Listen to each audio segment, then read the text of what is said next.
Okay, so a lot of these guys, the women at this level that they're after, well, it's hard. The women that are jealous of me are aging, and they think they should be different. I don't know how I would remind them of potential, but somehow they want what I have, or had, or what I gave my kids, or something. The intangibles, I guess. Or they want to take them away from me. Or they really do. I used to joke when I was angry, because sometimes I would get angry because this is really frustrating over time. And I would be like, okay, because my kids would come home and they would be like, oh, Mom, this girl was mean to me or whatever. And I'd be like, honey, that girl could pick up the dirt that you walk on and rub it all over herself. And she would not come close to you because you're unique. If she had your skin, like a skin dress, like this woman in the skin dress layer, and she wore it, like they keep trying to mess with my skin, if she wore it on herself, she could never come close to being you because she's her and you're you, and you're maximizing yourself, and some man is minimizing her. And different people have expectations that are different for different people, and that's just the way life is. And the older these women get, the less, I don't know, I don't really think there's two things happening. One is the truth that we're not really ever limited by, unless you come across men like this, or situations like this, or you're involved with law enforcement in a negative way, or you have some sort of actual real physical limitation. You're not limited by anything. Your life could change for the better tomorrow. You could double or triple, quadruple your idea of happiness any day now. And it wouldn't depend on me, certainly, whether that happens for you or not. But for women, if they believe in the traditional idea of being loved by a man, because they're already dysfunctional or they wouldn't be acting this way in the first place, they feel like their opportunities decrease over time. So they look at someone like me whose opportunities have pretty much stayed the same, and they think, okay, there must be something that I'm, to blame for. Me, either I, Kate, Daisycakes, am to blame for somehow. But there isn't. They're just getting older. And because they didn't work on, I don't know what it is, but whatever happened in their lives, they didn't maximize what they had to maximize. And so now they're feeling those effects because they, had the happiness earlier. Or they'll have it later, whichever. I don't know. But me, I'm fine today, But I'm not fine today because everything is just and right. I'm just fine today because I'm always fine. You know?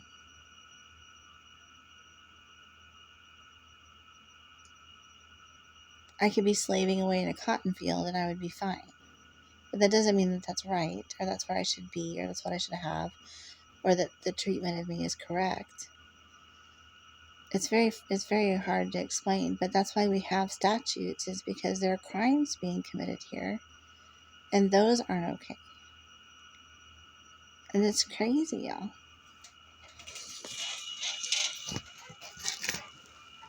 And that's why a lot of the people that you'll see involved in this kind of thing are generally at the age where their hormones start changing.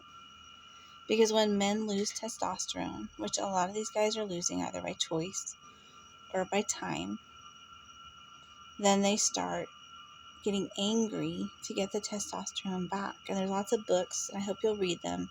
Some of it's been debunked, but mostly it's true.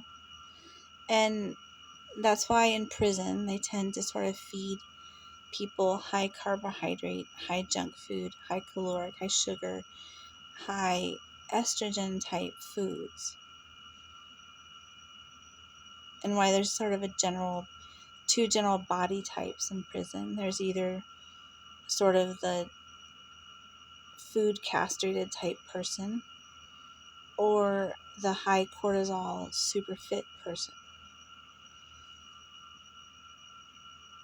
I don't know how that really extrapolates to this situation, but I just wanted to leave that here for y'all to think about, because what's happening to me is I'm trying to enjoy my life, basically. And people keep getting mad because nothing's happening to me. So now they're trying to make things happen to me so that I feel the way that they feel, because they don't understand that they're not mentally healthy. And it's really upsetting. So I'm trying to just put it aside to y'all and keep going on my life, because it's not real, you know? Their actions towards me are real crimes. But what they're upset about isn't real. The stalker just walked past again. It's 1:20 in the morning, so crazy. But it's not real, y'all. It's funny.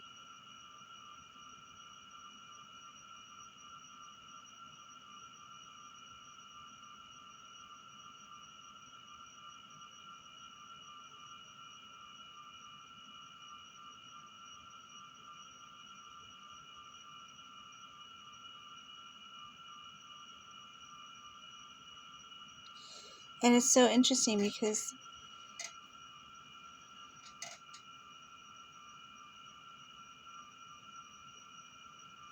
oral traditions run deep in some of these cultures. And so when people,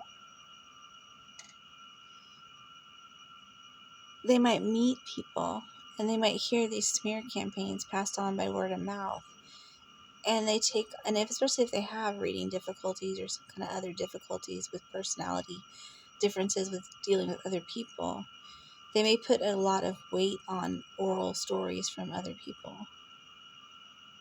More weight than you think, really, sometimes. Whereas I need emails, and then I need conversations, and I need written proof, and I need phone calls, I need meetings, and stuff like that to sort of accumulate. It's like I don't know how to explain it. It's like a snowball rolling downhill, my way of doing things. It doesn't take just one interaction for me to become upset with someone. I don't usually get upset with people. Even now, I'm not really that upset with them because I don't have financial insecurity. So nothing that happens to me is going to throw me off, because I have a higher power that wants the best for me. And that means that one of us in this situation isn't listening to their higher power. And I can almost guarantee you it's not me. So,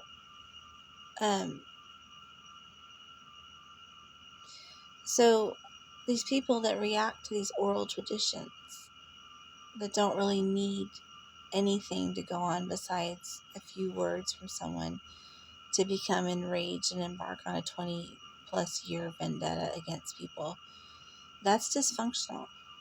And that's something our country has to deal with too, because it's a valid way of being. If they were saying good things and they reacted in a good way and ran off and just threw a promotion at somebody or gave them money or whatever, I mean, that's, not good either, really.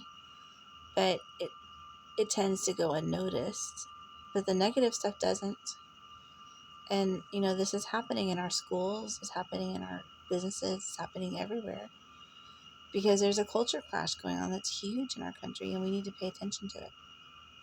And one of them is this oral tradition that I'm telling you about, that people don't need the kind of time to become enraged with someone else that you think. And it doesn't even have to be over anything that's true. And you might not even know that someone feels this way about you. Like, I had no idea that this guy, I just knew he wasn't